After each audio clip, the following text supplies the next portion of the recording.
for the AFC West, this we have to start, and it's clear this is Kansas City's division. They won the Super Bowl last year, and there's nothing to show me right now that they are not the favorite to repeat. I mean, look at how good the Chiefs were, especially on offense last year, and they easily, I think they got better. And sure, they lose their right guard, Duvernay Tardif, if I said that right, who's opting out because of with everything that's going on. And they had Clyde Edwards-Helaire as the running back, who one of those things. The Chiefs just continue, and Andy Reid and Brett Veach, they just continue to find perfect fits. Clyde Edwards-Helaire is such a perfect fit for this offense. To me, he's Brian Westbrook 2.0, potentially even better. And you got Tyreek Hill, you got Nicole Harmon, you got Sammy Watkins, Travis Kelce's back. The offensive line, for the most part, is intact. You got Patrick Mahomes, which is the biggest thing. And then their defense just continues to get better. They lost some secondary, but they get a linebacker in Willie Gay, who's looking like he's stepping up. Juan Thornhill's going to come back, who got hurt last year. And so, to me, at this point, the Chiefs just look, not only were they the favorite going in, but then their offseason, they just continued to add pieces. And at this point, they look like they're going to cruise to the AFC West Championship, barring any sort of injury.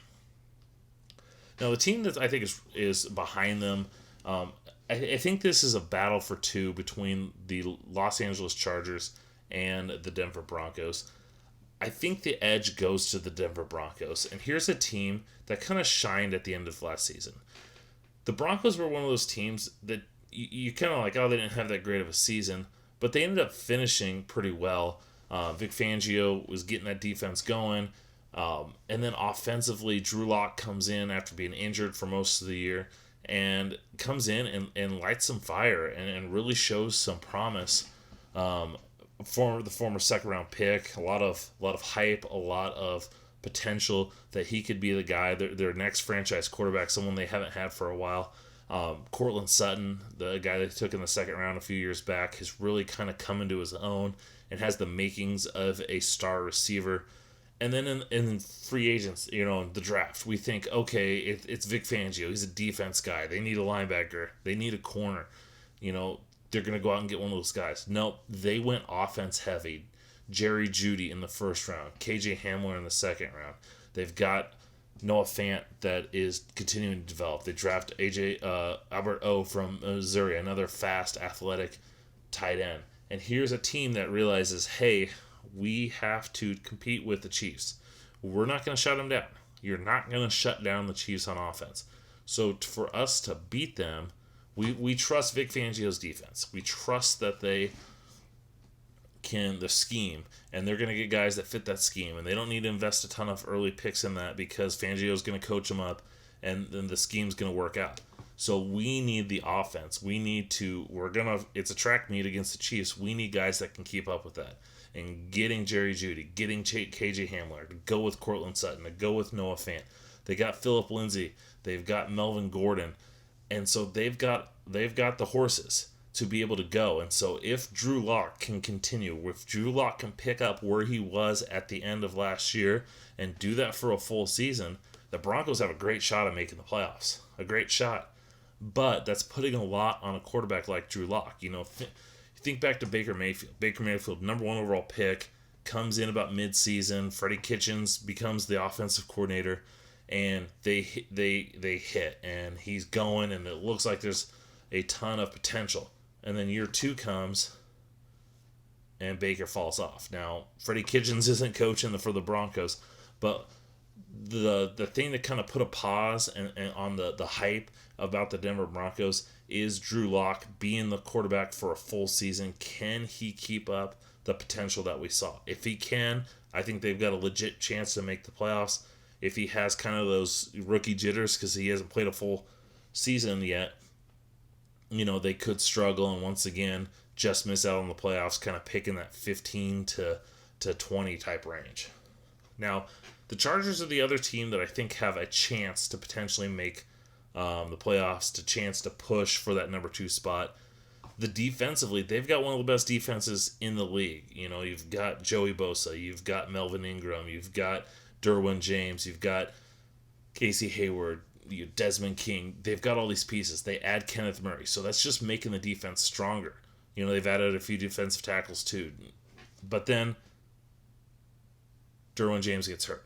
You know, just recently in practice, Derwin James gets hurt. Sounds like he's going to meniscus injury, going to be out for a while.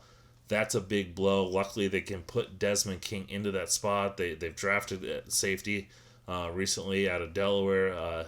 That's got some talent in Nasir Adderley, but he's not Derwin James. Then you go to the offense. And, you know, they've got talent. They've got Mike Williams from Clemson from a few years ago. They've got Keenan Allen. They got Hunter Henry. They've got Austin Eckler. But then you're relying on Tyrod Taylor and Justin Herbert. And Justin Herbert's going to start at some point. Tyrod Taylor has taken a team to the playoffs. Now, Tyrod Taylor's not going to put the team on his back. He's more of a facilitator, kind of, you know, I think he's a fantastic number 2 quarterback. But here's a team that picked 6th overall last year.